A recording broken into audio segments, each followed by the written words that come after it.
నమస్తే, welcome to #you. నేను మీ రాజేష్. అంతా మీరే చేశారు. ఇది ఒక పాపులర్ సినిమా డైలాగ్.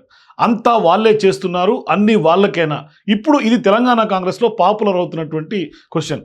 అంటే వాస్తవానికి వడ్డించేవాడు మనవాడైతే వెనక బంతులో కూర్చున్నా, మూలకు కూర్చున్నా పర్వాలేదు, బొక్క అందుతుంది అనేది తెలంగాణలో నానుడిగా వస్తూ ఉంటుంది. సో ఇప్పుడు ఆ సామెత కూడా ఇప్పుడు ఉమ్మడి నల్గొండ జిల్లా నేతలకు అచ్చుగుద్దినట్లు వర్తిస్తుంది అని కూడా ఇప్పుడు పార్టీలో మాట్లాడుకుంటున్నటువంటి పరిస్థితి మనకు కనిపిస్తుంది. అంటే ఏ జిల్లా గురించి అంతలా మాట్లాడుకుంటున్నారు అని మీరు అనుకోవచ్చు. ఎందుకంటే అది తెలంగాణలో అచ్చుగుద్దినట్టుగా ఉమ్మడి నల్గొండ జిల్లాకు సంబంధించినటువంటి నేతల గురించి స్పష్టంగా తెలుస్తుంది. ఎందుకంటే తెలంగాణలో ఎమ్మెల్యే కోట, ఎమ్మెల్సీల నామినేషన్ పర్వం పూర్తయినటువంటి సందర్భంగా నామినేషన్ వేసినటువంటి అభ్యర్థులు కూడా ఎన్నిక ఏకగ్రీవం అయ్యే అవకాశాలు ఎక్కువ శాతం కనిపిస్తున్నాయి. ఇక అధికారిక ప్రకటన మాత్రమే లాంఛనంగా ఉంది. ఇక్కడ ఎన్నికలు జరిగే పరిస్థితి లేదు.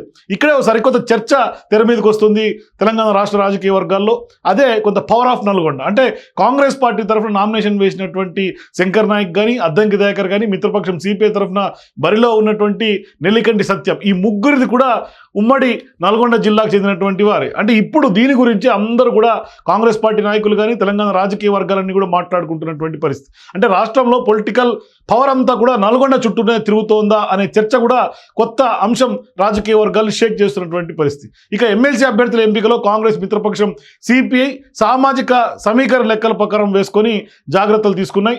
అలా చేసిన 3 టికెట్లు ఉమ్మడి నల్గొండకు వెళ్ళడం కాస్త ఆశ్చర్యంగానే ఉంది అని అంటున్నాయి రాజకీయ వర్గాలు. అంటే ఈ ముగ్గురు ఎంపికతో నల్గొండ ప్రాతినిధ్యం మరింత పెరిగినట్టయింది. దీంతో మున్ముందు కూడా పవర్ పాలిటిక్స్కి కీలకంగా ఉమ్మడి నల్గొండ జిల్లా మారబోతున్న టాక్ ప్రధానంగా వినిపిస్తోంది. ఇప్పుడు రాష్ట్ర రాజకీయాల్లో ఉమ్మడి నల్గొండ ప్రాతినిధ్యం పూర్తి స్థాయిలో పెరిగిపోయింది అనే చర్చ ఊపందుకుంది. ఎందుకంటే నల్గొండలో డామినేషన్ పెరిగిపోతుందని కూడా పెద్ద ఎత్తున మాట్లాడుకుంటున్నారు చాలామంది.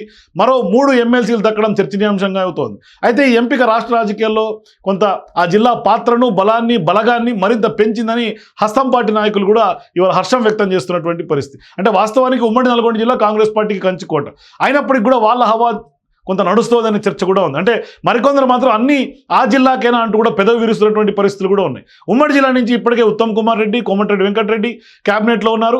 రాష్ట్ర వ్యవహారాల్లో కూడా కీలక పాత్ర పోషిస్తున్నారు.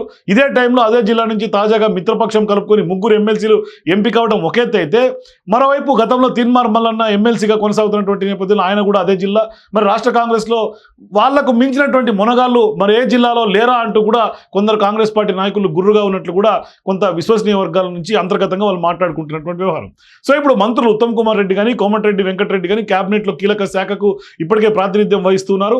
అటు ఉత్తమ్ కుమార్ రెడ్డి భార్య పద్మావతి కూడా కోదాటి నుంచి ఎమ్మెల్యేగా ప్రాతినిధ్యం వహిస్తున్నారు.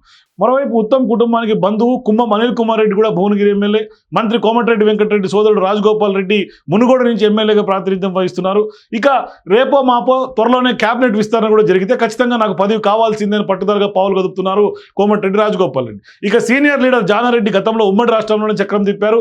ఈ మధ్య కొంత సైలెంట్ అయినప్పటికీ కూడా జానారెడ్డి ఇప్పుడిప్పుడే కొంత రీఛార్జ్ మోడ్లోకి వస్తున్నట్టు తెలుస్తుంది. రేవంత్ రెడ్డి ఇంటికి వెళ్ళి కలిసిన తర్వాత ఒక్కసారిగా యాక్టివ్ అయ్యాడు. మరోవైపు ఆయనకు కూడా కీలక పదవి దక్కే అవకాశం ఉన్నట్టుగా తెలుస్తోంది. మరోవైపు జానారెడ్డి పెద్ద కుమారుడు గత ఎన్నికల్లో నల్గొండ ఎంపీగా రికార్డు స్థాయిలోనే మెజారిటీగా ఆయన గెలిచినటువంటి పరిస్థితులు. ఇక చిన్న కొడుకు జైవీర్ రెడ్డి కూడా నాగార్జున సాగర్ ఎమ్మెల్యేగా ప్రాతినిధ్యం వహిస్తూ ఉన్నారు. అటు గుత్తా సుఖేందర్ రెడ్డి ఇప్పటికే శాసన మండలి చైర్మన్లో ఆయన కొనసాగుతున్నారు. ఆయన వారసుడు గుత్తా అమిత్ ఇటీవలే డైరీ డెవలప్మెంట్ కార్పొరేషన్ చైర్మన్ కూడా అయ్యారు. ఇలా ఎక్కడికక్కడ నల్గొండ జిల్లా నేతలందరూ కూడా ఎక్కువ మంది రాష్ట్ర స్థాయి పదవుల్లో కీలక పాత్ర ఇవాళ అధికారంలో ఉన్నటువంటి ఆ కాంగ్రెస్ పార్టీలో కొంత కీలక పాత్ర పోషిస్తున్నారు. అటు జిల్లాలో కూడా ఫ్యామిలీ ప్యాకేజీలు నడుస్తున్నాయని కూడా ఇప్పుడు కొత్త 3 ఎమ్మెల్సీలు కూడా సీట్లు కూడా ఆ జిల్లాకే దక్కడం. మరోవైపు రాష్ట్రం మొత్తం ఏమైపోతుంది అంటూ కూడా కొంతమంది కాంగ్రెస్ పార్టీ ఇతర జిల్లాల నాయకులు కొంత అసహనం వ్యక్తం చేస్తున్నటువంటి పరిస్థితులు కూడా కొందరిలో కాంగ్రెస్ పార్టీ నాయకులు మరీ ముఖ్యంగా ఉన్నాయి. ఇప్పటికే ఉన్నవన్నీ చాలన్నట్టుగా రేపు క్యాబినెట్ విస్తరణ జరిగితే వివిధ కోటాల పేర్లు చెప్పి అందులోనూ మాకు అవకాశం అంటూ అదే జిల్లా నాయకులు పావులు కదుపుతుండడం ఎంతవరకు సమంజసమని కూడా కొంతమంది కాంగ్రెస్ పార్టీ నాయకులు అడుగుతున్నటువంటి పరిస్థితి. అలాగే వారంతా కూడా నల్గొండకైనా మరి అన్ని సెటైర్స్ కూడా వేస్తున్నటువంటి పరిస్థితి. ఈ పరిస్థితిలో 3 ఎమ్మెల్సీల ఎంపిక తర్వాత ఆ జిల్లాకు ఇప్పట్లో పదవుల అవకాశం ఉండకపోవచ్చనే చర్చ కూడా కొంత తెర మీదకి వస్తుంది. మరి ఈ తాజాగా జరుగుతున్నటువంటి పరిస్థితులు భవిష్యత్తులో ఏ విధంగా జరుగుతాయి, మరి పవర్ ఆఫ్ నల్గొండ భవిష్యత్తులో ఎలా ఉండబోతుంది కూడా కొంత భవిష్యత్తు నిర్ణయించాల్సినటువంటి పరిస్థితి. సో మీరు కూడా నల్గొండ చుట్టూతానే తెలంగాణ రాజకీయాలు తిరుగుతున్నాయి, లేకుంటే అక్కడే పవర్ సెంటర్గా నల్గొండ ఉమ్మడి జిల్లా మారబోతుంది అనిపిస్తే మీ అభిప్రాయాల కింద కామెంట్స్ తెలియజేయండి. For more videos please watch #.